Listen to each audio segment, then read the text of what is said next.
Not long ago, I was working with a client who wanted to set up an Excel spreadsheet to track activities and assignments for a team that she was working with on a volunteer basis for a nonprofit. Hi, I'm Ann Michael Henry, workplace productivity strategist, and I'd like to share the tips with you that I shared with her. She is not a very skilled Excel user, her own admission, and so she was dreading setting up this spreadsheet and formatting it and all of that. So we went through a couple tips to help her make it a whole bunch easier, and I'd like to share those with you in today's productivity pointer. So there were 4 different people on this team, and she wanted to set up activities that they would be responsible for the next 12 months. So the first thing we're going to do is go to the bottom of our Excel spreadsheet and add in some more tabs, right? So there's 4 people, 1 tab for each one.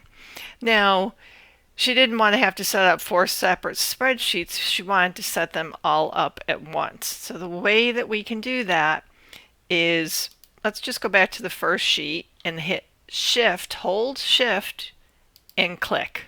And you'll notice that all those tabs are now highlighted.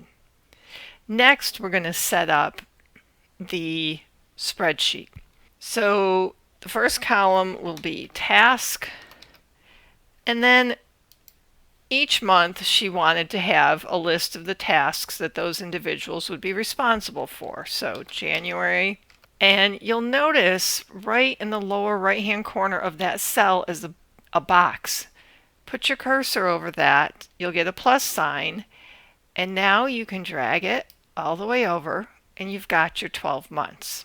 Next, she wanted to number the tasks. So let's do 1, 2, 3, and we're going to highlight that.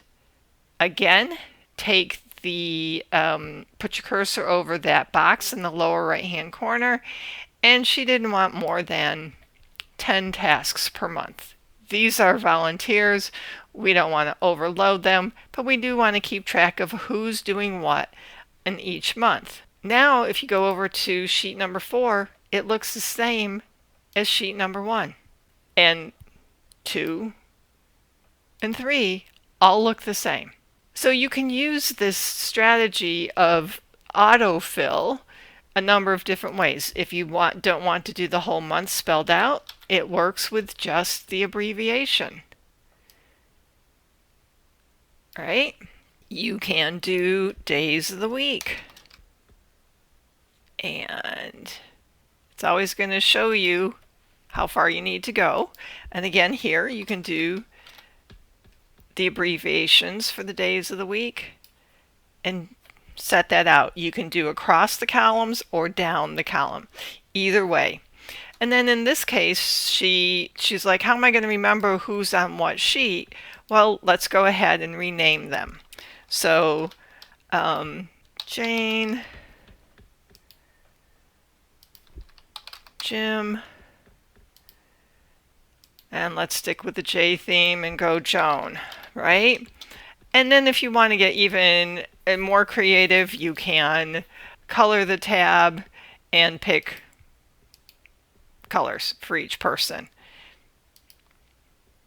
Lots of things you can do. These were just things that she was not aware of, and walk through it.